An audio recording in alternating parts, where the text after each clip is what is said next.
meantime, though, the Paris attacks are reigniting and even stoking a huge debate that pits privacy against national security. This matters to all of you who use anything encrypted, whether you shop on sites or speak on the phone.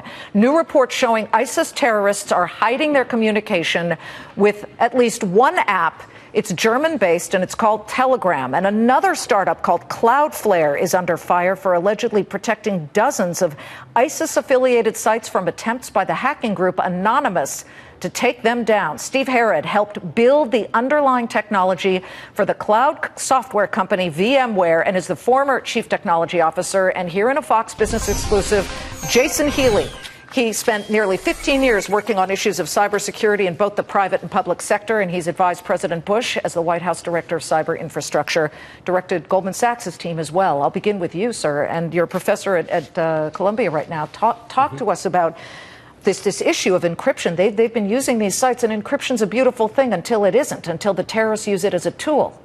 It certainly helps both the good guys and the bad guys. It fuels American commerce and helps protect us from hackers, but it does get used by the bad guys. Here's just so that you know, on your screen, folks, something the Wall Street Journal got a hold of, and it was reportedly distributed by ISIS on, what's the safest way of chatting?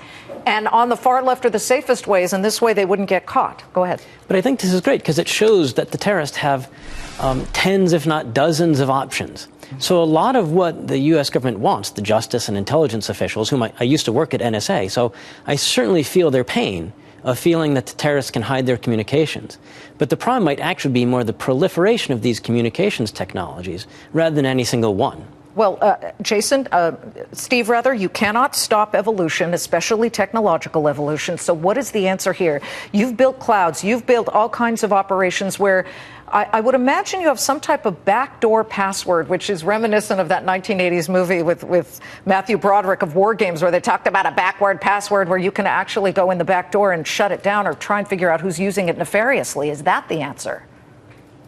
You know, it's a really important topic. Let's remember encryption, as we said, is used by all of us every day. It's used for our bank accounts. It's for e-commerce on iTunes or Amazon or Jet. It's where we store our medical records.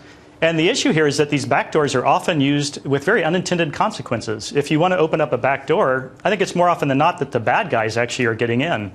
And this is where they can take money, they can get stolen identities. And so ironically, the backdoors that we talk about for keeping us safe can ultimately trigger more of the negative behavior. Well, Professor, one of these companies is a German company, and we can't make a German company comply. We can't make them open up their systems.